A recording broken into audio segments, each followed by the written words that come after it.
Paulie's been writing lyrics with me way back to the Division Bell. Pink Floyd out in '94, but Romany was singing along. Then the Cohen songs joining in, but gradually they all pulled out. David Gilmour doesn't need to scream. He just plays a single note, and the world falls silent. He doesn't chase the spotlight, doesn't thrive on scandal, doesn't rely on speed or showmanship. In an era where rock was defined by chaos and ego, Gilmour chose a different path. Quiet, precise and hauntingly emotional. Every bend of his string breathes, aches and seems to tell a truth too real to be named. With Comfortably Numb alone, he etched his name into music history. With just one solo, he made millions pause, not because of technical prowess, but because he touched a place others never reached, the heart. But who is this man? How did a lonely boy from an intellectual family become the soul of Pink Floyd? What led him to live in seclusion, shun the spotlight, and speak only through his music? Subscribe to Rock Discovery now and join us in uncovering the journey of David Gilmour. Not to prove he was great, but to remind us that subtlety, persistence and kindness can still become legend. Early life. David Gilmour was born on March 6, 1946 in Cambridge, a city steeped in intellect where every wall seemed to echo with lectures and academic debate. His father, Dr. Douglas Gilmour, was a renowned zoologist and a lecturer at the University of Cambridge. His mother, Sylvia Wilson, was a seasoned journalist who had worked for the BBC and later taught film studies. To outsiders, David appeared to have been born into ideal circumstances, education, stability and a world of knowledge. But within that very household, he often felt like an outsider. David once described his childhood as a forgotten void. His parents were busy, strict and leaned more toward logic than emotion. No one beat him, no one abandoned him, but no one truly listened either. The coldness didn't come from violence, but from silence. He grew up surrounded by academic conversations he couldn't take part in, dinners without laughter, and rooms where he was expected to simply take care of himself. It was the beginning of a deeply introspective life, but also one marked by emotional distance. At school, David didn't find belonging either. At the Percy School, and later the Cambridgeshire College of Arts and Technology, he was neither a troublemaker nor a model student, just different. He wasn't interested in grades, nor did he join social circles. He quietly read books, drew, and started listening to music, from the Everly Brothers to Elvis Presley, from American folk to Chicago blues.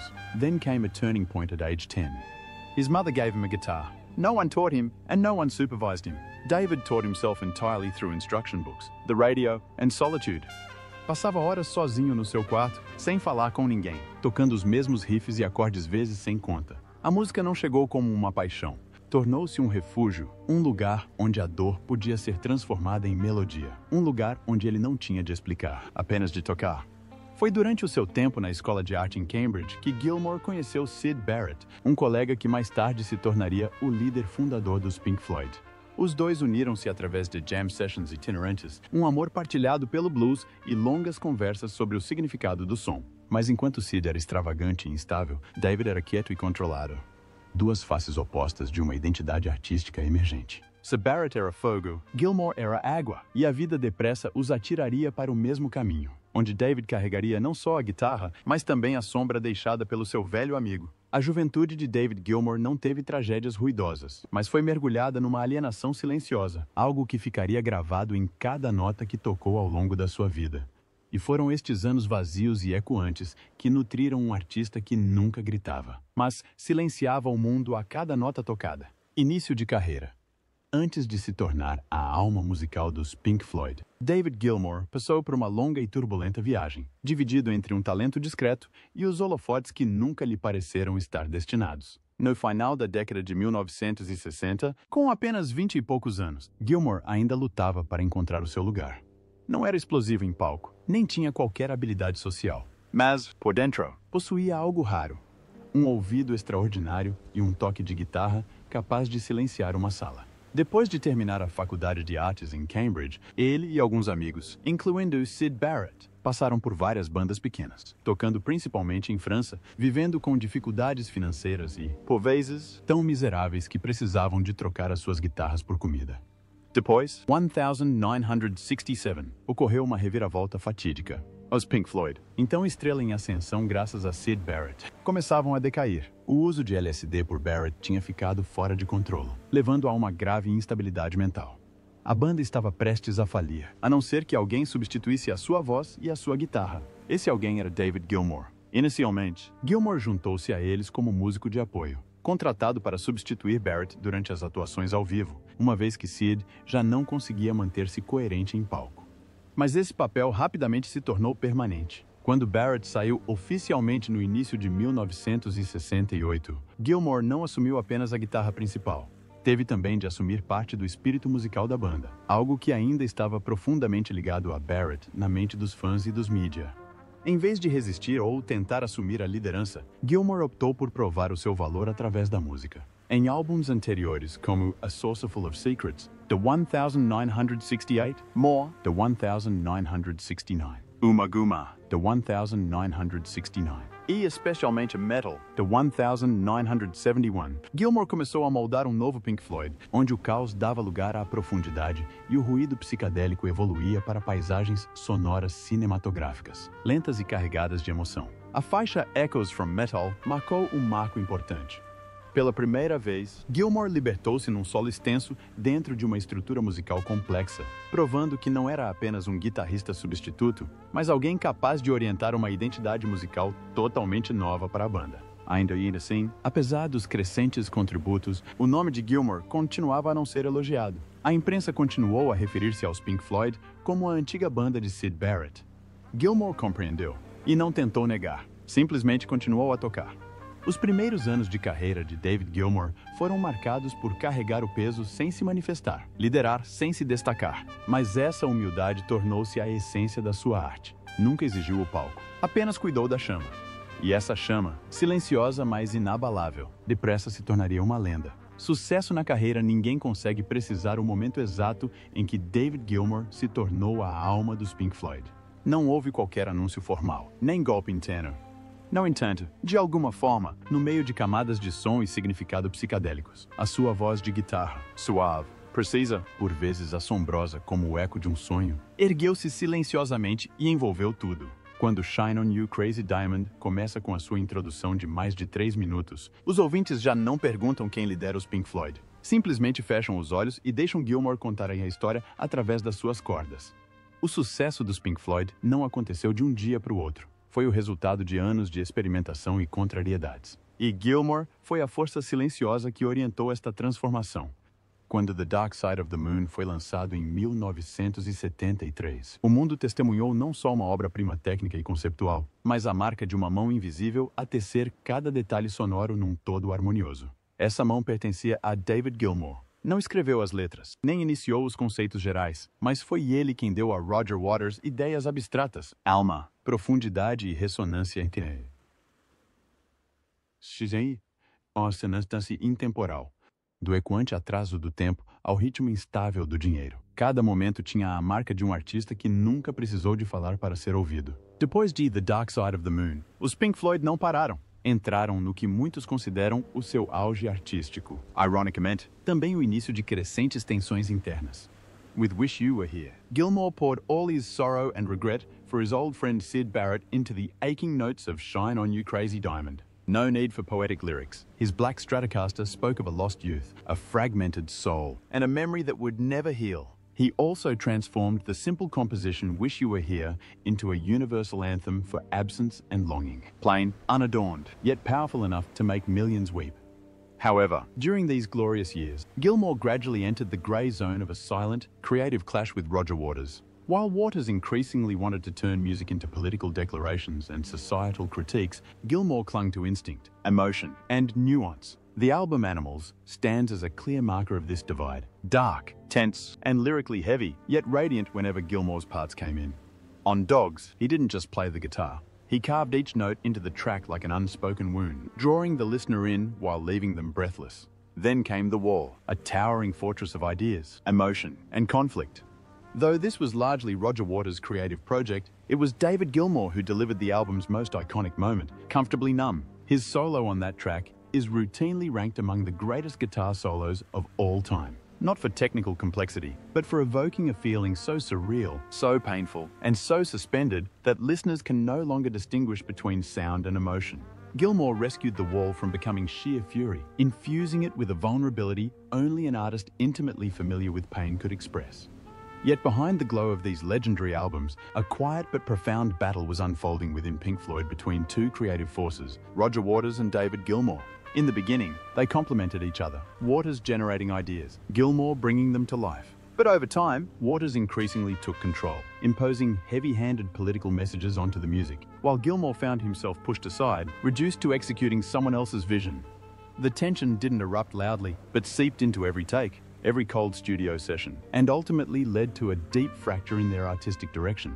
Gilmour wasn't one to argue in the press, but he chose to respond through music, pouring his emotions into solos so moving they felt like whispers amid the storm of logic. In contrast, Waters turned Pink Floyd into a stage for personal manifestos. Bold, provocative, but polarizing. Fans were clearly divided. One camp supported Waters for his intellect and uncompromising sharpness. The other stood by Gilmour, the man who rarely spoke, but whose guitar seemed to voice the soul of a silent generation. Esta batalha silenciosa atingiu o auge após o muro e explodiu quando Waters deixou a banda em 1985. Declarou o fim dos Pink Floyd e processou Gilmour por continuar sob o mesmo nome. Quando Waters saiu em 1985, os Pink Floyd enfrentaram uma questão crucial: continuar ou parar. E Gilmour, o homem que nunca tinha reivindicado a liderança, foi subitamente forçado a comandar o navio. Nunca atacou o seu antigo colega de banda nem reagiu à imprensa. Em vez disso, entrou discretamente no estúdio e começou a reescrever o destino da banda nos seus próprios termos. Um lapso momentâneo de razão. IT. Mais tarde, o sino da divisão não só mantiveram o nome Pink Floyd vivo, como provaram que Gilmour podia liderar uma versão da banda que não precisava de gritar para ser notada. A faixa, High Hopes, soou como uma despedida de um capítulo turbulento. A sua voz suave flutuava sobre sinos e prados, olhando para trás sem amargura. O sucesso de David Gilmour não surgiu de um dia para o outro. Foi construído com paciência, lealdade ao instinto artístico e a crença de que a música não precisa de ser alta para ser excelente. Ao longo da sua jornada, nunca perseguiu os holofotes. Em vez disso, deixou que o som o encontrasse. E talvez por isso se mantivesse por mais tempo, silencioso, profundo e inesquecível. Carreira a solo, David Gilmour nunca procurou o crédito. Nem precisou de se distanciar dos Pink Floyd para provar o seu valor. Mas há momentos na vida de um artista em que ele precisa de um espaço próprio, um lugar para compor, tocar e cantar ao ritmo do seu próprio coração. Não para a banda, não para o público, apenas para si próprio. Para Gilmour, foi por isso que iniciou a sua jornada a solo, de forma silenciosa, honesta e profundamente introspectiva. O seu álbum de estreia solo, David Gilmour, D-1978, foi lançado numa altura em que os Pink Floyd ainda estavam no auge. Não era ambicioso, nem visava um sucesso comercial. Em vez disso, parecia um caderno de esboços pessoal, repleto de riffs de blues, melodias cruas e uma voz a aprender a contar histórias sem se esconder atrás de conceitos complexos. O álbum não causou grande impacto, mas ofereceu uma pausa preciosa no meio dos ciclos épicos dos Pink Floyd, um fôlego tranquilo entre tempestades criativas. Foi apenas em About Face, de 1984, que Gilmour usou realmente a sua voz a solo para responder ao mundo que a rodeava. À medida que a sua relação com Roger Waters se deteriorava e os Pink Floyd caminhavam para o colapso, este álbum serviu como uma afirmação subtil. Já não era apenas o guitarrista em segundo plano. Com canções acutilantes, enérgicas e, por vezes, satíricas, Gilmour saiu da sua quietude habitual para expressar um eu mais forte. Não para confrontar, mas para dizer: eu também tenho algo a dizer. While it didn't achieve major commercial success, About Face marked a psychological milestone when Gilmour emerged from the immense shadow of a legendary band.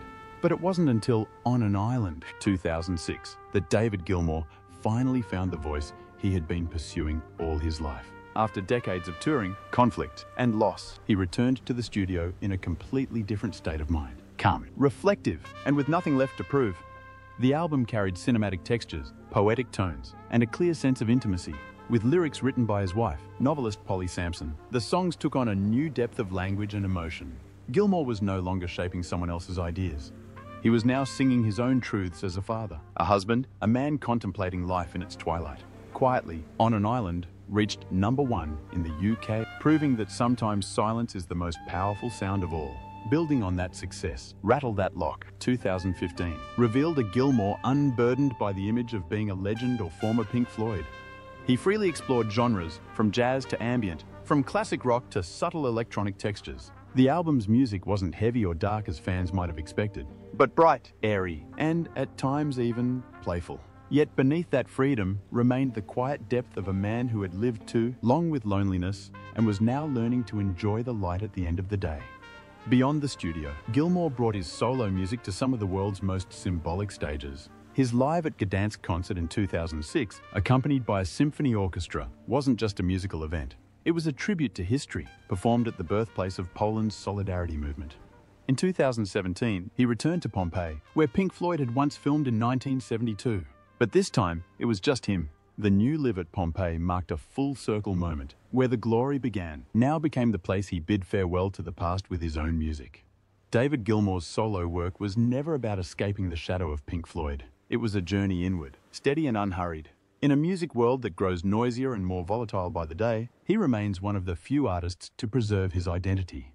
Never chasing trends, never imposing messages, just telling stories through guitar, voice, and the silence he never feared.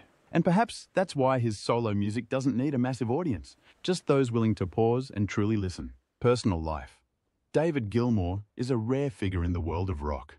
No scandals, no public breakdowns, only quiet endurance and a steadfast loyalty expressed through the smallest of gestures. Much like his guitar playing. Not fast, not flashy, but every note demands to be heard. His private life mirrors this, never loud, yet filled with layers of a soul always searching for peace in a chaotic world.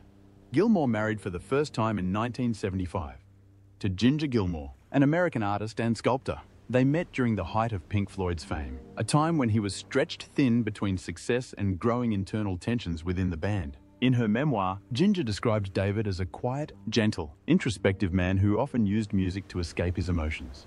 But precisely because of that, he was a devoted father and a thoughtful husband, always present for his children, even amid hectic touring schedules. The couple had 4 children together, and for nearly 2 decades, family was Gilmour's refuge from the endless creative battles in the studio. However, differences in temperament and lifestyle gradually drew them apart. Their marriage ended in the early 1990s, without public conflict, without blame. They parted respectfully and remained in contact to co-parent their children. Gilmour has never spoken publicly about the divorce, just as he never does with any sorrow in his life. No denial, no exposure, only silence and music. In 1994, he married Polly Sampson, a writer, journalist, and gifted lyricist. Meeting Polly completely transformed Gilmour's creative process. She became not only his partner in life, but also a close collaborator, co-writing many of the deeply reflective and humane songs on his solo albums, On an Island and Rattle That Lock. If music was where Gilmour lived most truthfully, Polly was the one person able to enter that space with both intellect and love. They now live in a quiet home in the English countryside, raising children from both marriages, including stepchildren and adopted children. Though rarely covered by the press, Gilmour's family life is a haven of stability, a place where he can slow down, fly vintage planes, read, walk along the river, and spend hours in the studio playing music. Not for a project, but simply for himself. Their love is not glamorous, not performative, but deeply honest when it matters. In 2023, when Roger Waters, Pink Floyd's co-founder, made controversial political and social remarks, Polly Sampson publicly condemned him on Twitter, calling him anti-Semitic, a Putin apologist, a lying hypocrite, and filled with hate. The media exploded, fans clashed, but David Gilmour didn't stay silent. With a single resolute statement, he wrote, "I stand by every word my wife has said." He didn't argue, he didn't elaborate. Just one line was enough for the world to understand. Gilmour is not only loyal in love, but unwavering in principle, both in music and in morals. In a world where artists change partners as often as record labels, David Gilmour stands as a model of someone who chooses to live deep rather than wide. He doesn't speak of happiness. He lets it breathe through his songs. He doesn't flaunt his family. He protects them like he protects his music, with silence, with patience, and by keeping what matters most in its rightful place. E talvez, tal como a sua guitarra, o amor de David Gilmour não seja deslumbrante à primeira vista, mas perdura com profundidade. Uma profundidade que só pode ser alcançada quando se está verdadeiramente em silêncio o suficiente para ouvir. Legado e influência. David Gilmour nunca teve a pretensão de se tornar uma lenda. Não fez declarações ousadas, não tentou definir música e nunca deu palestras sobre arte à geração mais nova.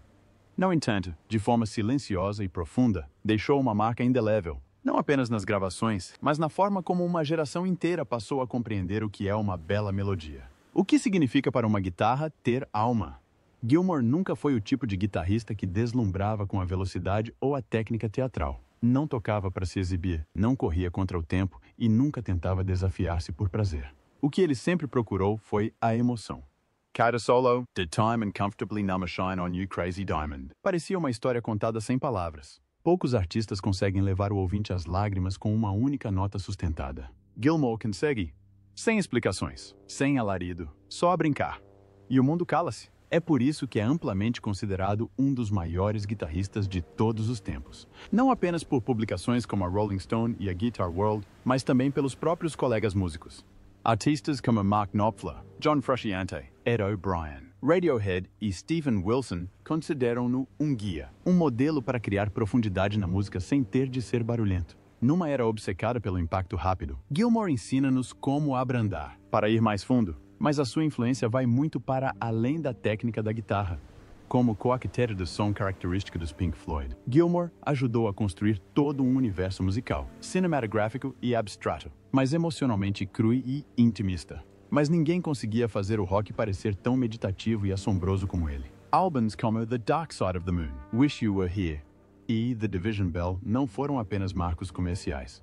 Tornaram-se experiências espirituais intemporais, ouvidas, refletidas e transmitidas de geração em geração. Fora dos palcos, Gilmour deixou também um legado com gestos discretos, mas poderosos. 2019 surpreendeu o mundo da música ao leiloar mais de 120 das suas guitarras, incluindo a lendária Black Strat, por um total de mais de 21 milhões de dólares. Doou a totalidade da quantia a instituições de caridade focadas na proteção ambiental e na luta contra a falta de habitação. Quando questionado sobre a decisão, respondeu simplesmente: "Não tenho de me agarrar a nada para provar nada. Se estas guitarras podem fazer mais bem noutros lugares, deixem-nas ir." Uma afirmação simples, mas que capta na perfeição o seu espírito. A música não é sobre posse, é sobre partilhar. O legado de David Gilmour não está em posições nas tabelas ou nos prêmios. Ele reside na forma como faz as pessoas sentirem algo verdadeiro num mundo cheio de ruído. Na forma como ele usa a música para curar, não para manipular. Na forma como escolhe sempre a calma em vez do confronto e ainda obriga os outros a ouvir. Ele é um lembrete de que a profundidade não vem de falar com frequência. Vem de falar no momento certo. E na música, como na vida, por vezes uma única nota tocada com o coração pode durar mais tempo do que qualquer discurso. David Gilmour nunca teve de provar que era uma lenda. Não gritava, não corria atrás dos holofotes, não se envolvia em escândalos nem fazia o jogo mediático. Permaneceu em segundo plano, quieto, sereno, deixando a música falar por si. E era exatamente isso que o diferenciava. Num mundo do rock and roll que viu inúmeras lendas consumirem-se com drogas, ego e delírios de grandeza, David Gilmour continua a ser um paradoxo. Nunca reivindicou o centro, mas esteve sempre no centro. Um homem que deixou a sua guitarra falar do seu coração. Um artista que usou o silêncio para criar música que fazia os outros calarem-se. Gilmour disse um dia: "A música é emoção, não matemática." E talvez seja por isso que cada um dos seus solos, mesmo que seja apenas uma nota sustentada, pode ficar consigo para o resto da vida. Uma memória de um tipo de rock que não precisa de gritar ou correr para a frente, mas que perdura com mais profundidade, poder e permanência do que o barulho mais alto. Tem alguma memória ligada à música de David Gilmour e dos Pink Floyd? Há algum solo que te tenha feito parar tudo só para ouvir? Partilhe a sua opinião nos comentários abaixo. E não se esqueça de gostar e subscrever para continuar conosco nesta viagem pelas lendas intemporais da música.